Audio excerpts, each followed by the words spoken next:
लोगों का ये कहना है कि दूध तो जानवरों के बच्चों के लिए है, जैसे माँ का दूध अपने बच्चे के लिए है वैसे ही जानवरों का दूध अपने बच्चे के लिए है, ये उनका कहना है।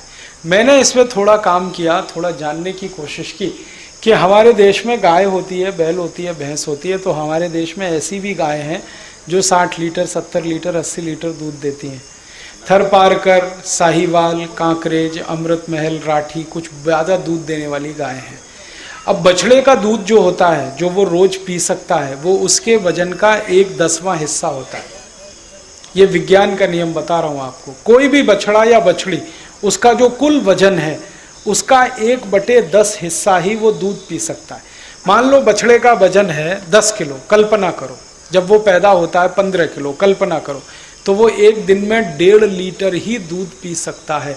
ज़्यादा पिलाओगे दस्त हो जाएंगे, उसको टट्टियाँ हो जाएंगे। अब सुनो, अब वो 1.5-2 लीटर तो पी सकता है, अब उसकी माँ को दूध उतरता है 15 लीटर, तो आप क्या करेंगे?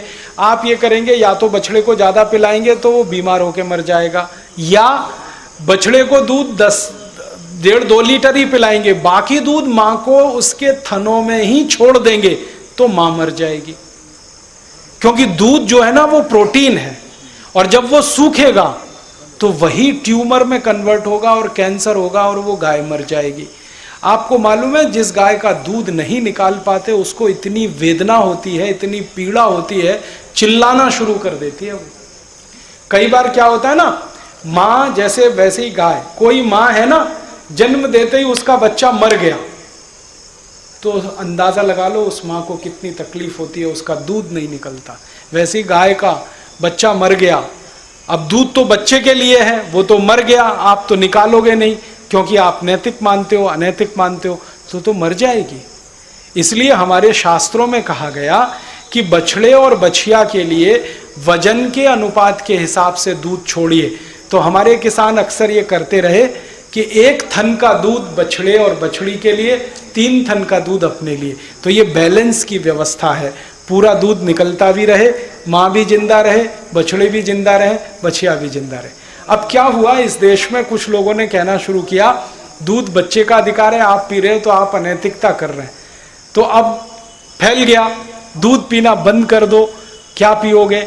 आपके पास कैल्शियम का दूसरा स्रोत क्या है? दूध के अलावा हिंदुस्तानियों के पास कैल्शियम का दूसरा स्रोत क्या है?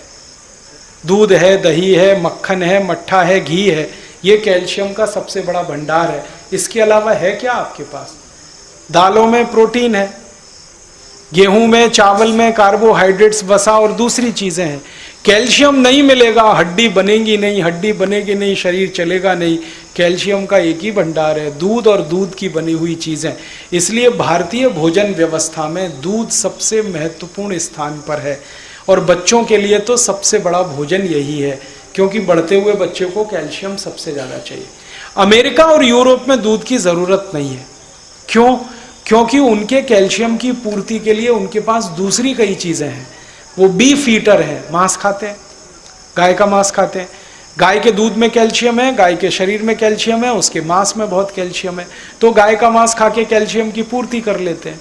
सुअर का मांस खा के और ज़्यादा कैल्शियम की पूर्ति हो जाती है। पोर्क ईटर हैं, बीफ ईटर हैं, मटन खाते हैं, ये सब खाते हैं, वो पूर्ति कर लेते हैं। हम शाकाहारी हैं, हमारे पास तो एक ही चीज़ है दूध, और दूसरी कोई चीज़ नहीं है। इसलिए भारतीय व्यवस्था में तो दूध की सबसे बड़ी ज़रूरत है। आप नहीं पिएंगे, जानवर मर जाएंगे, दूध नहीं निकालेंगे तो उनका। इसलिए दूध तो निकाल। भैंस में भी सामान्य रूप से 10-12 लीटर दूध होता है। एक दिन में उसके बछड़े को 1.5-2 लीटर की ही ज़रूरत है, इससे ज़्यादा ज़रूरत है नहीं। बाकी तो निकाल के आपके लिए ही है। अभी मैं चलते चलते आपको मेरा पता दे देता हूं, कभी भी आपके मन में सवाल आए तो आप पूछ सकते हैं। पतंजलि योगपीठ हरिद्वार, राजीव दीक्षित पतंजलि योगपीठ हरिद्वार।